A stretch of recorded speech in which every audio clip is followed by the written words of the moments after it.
stirring the electrolyte mix with the K-bar chopsticks using the vortex method, the only true way to optimize your electrolyte mix at the molecular level. And watch out. Good morning. Welcome to the Daybreak Show. I am the Sultan. We'll get started, but first, electrolyte mix. I had some before the workout. I'm having some after the workout. Avoiding dehydration as I lean up for the summer.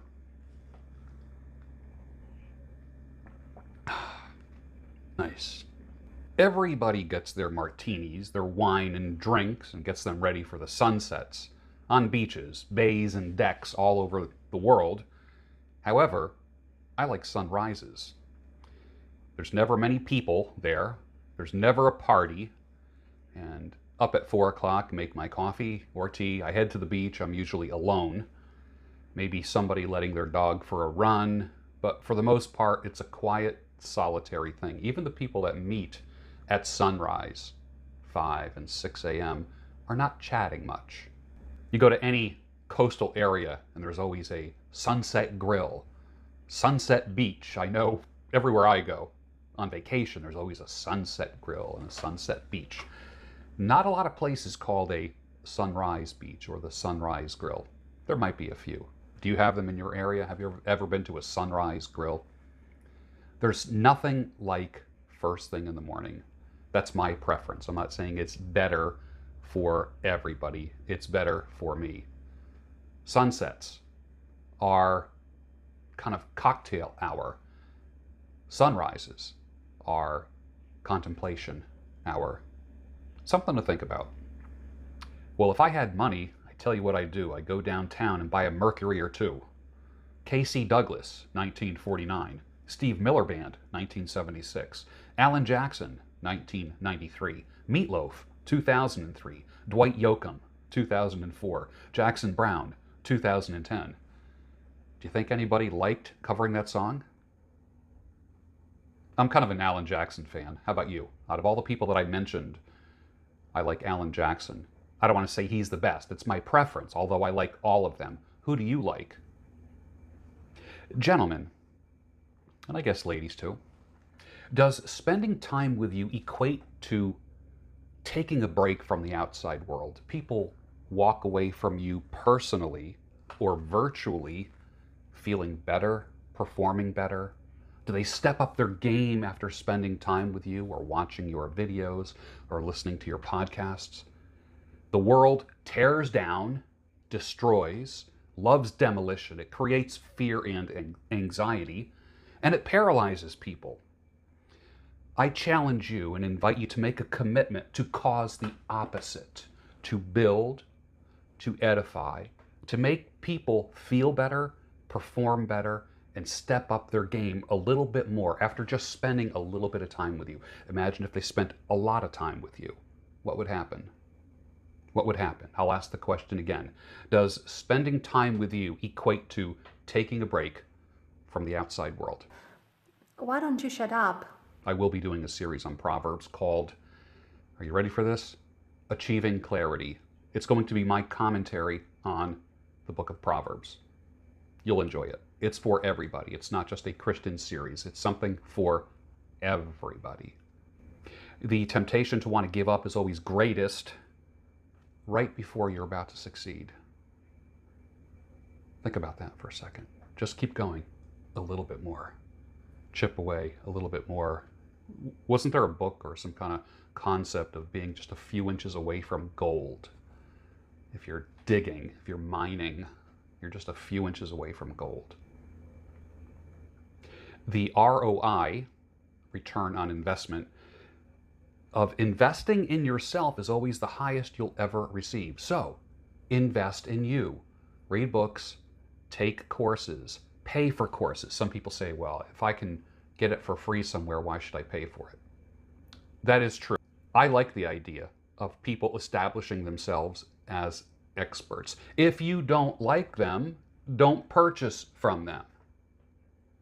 But if you feel that they're going to help you, if you feel that a course that costs $27, $47, $697, or whatever, helps you sit up a little straighter, be more focused, have a little more confidence, then guess what? It's worth every penny. So like I said, the ROI of investing in yourself is the highest you will ever receive. Invest in yourself. It is worth doing. You heard me say this the other day. Maybe, I'm not sure if it was in the community section or if you follow me on Gab. I'm usually dressed in very comfortable, looser clothing. And the first day that I wore a fitted t-shirt, a woman who I see every day says to me, "Whoa, look at you. Those are some able arms." Now, I'm in my 60s, and I've never heard the phrase able arms. And I said, "What does able arms mean?"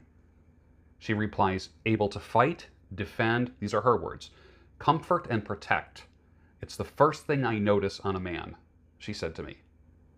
Wow. And that's kind of consistent with, I remember taking a poll where I was asking women, when I was on Twitter, I always did this thing called a pop quiz. What's the first thing you notice on a man? And arms was number one. 2 was shoulders. 3 was eyes. Interesting, right? Hair had nothing to do with it, although some women prefer a man with hair, or a lot of hair, or whatever. But some of you guys that are, overly concerned and paranoid about your hair, it's not as big of an issue to the opposite sex as you might think. It's nothing that has to be overcome. Where was I reading? Actually, it was in Rich Cooper's book, The Unplugged Alpha, where he said, if you're going bald, deal with it. Get the proper haircut or buzz it off or shave it or something like that, which is totally what I recommend as a hair professional, someone who did really well in his field. When some guys tell me they want to shave their head, all right, so this is a little tangent. When some guys say to me, maybe I should just shave my head, and I said, have you ever shaved your head before? They said, no. And this is after having thousands of guys in the hair cutting chair. I said, why don't we do a buzz cut first? Because if you've never seen your head, heads come in all kinds of shapes. And unless your head is perfectly round, like an egg, like a mango, like a coconut, shaving your head can actually make you look worse. It can make you look sick. Seriously. So a buzz cut, when I think of buzz cuts, I think of like Peter Frampton.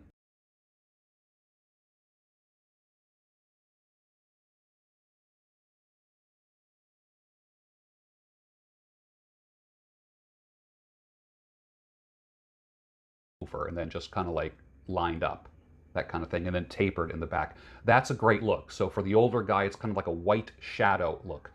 Who was the guitarist and singer for Ted Nugent's band, or was with Ted Nugent's band? What's his name?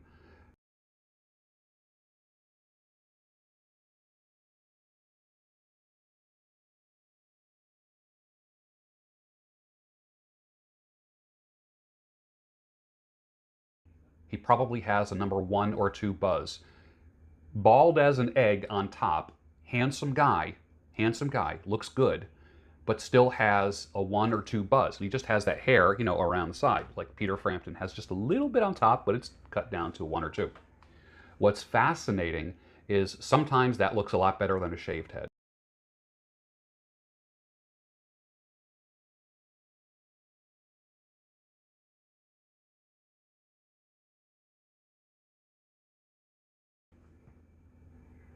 Long story short, women in my audience, which are by the thousands, have said to me, the first thing they notice on a man is arms, shoulders, and then eyes. And I usually like top 3 things, followed by, what else was it? Flat stomach, like the stuff that you think is number 1 that you're working really hard on. Don't worry about it. So back to the topic here. That's interesting, right? Have you ever heard of the phrase able arms? My arms are strong for my age and for most men, I would say. They're definitely not skinny. They're not bodybuilders' arms, but I work out hard intentionally. So I learned a new compliment the other day when a woman said, I have able arms. I'll take that. How about you? And with that, finish your electrolyte mix. And I'll see you next week on the Daybreak Show, your home of sanity, clarity, and reason. Hi, my name is Erin. I use she, her pronouns, and I am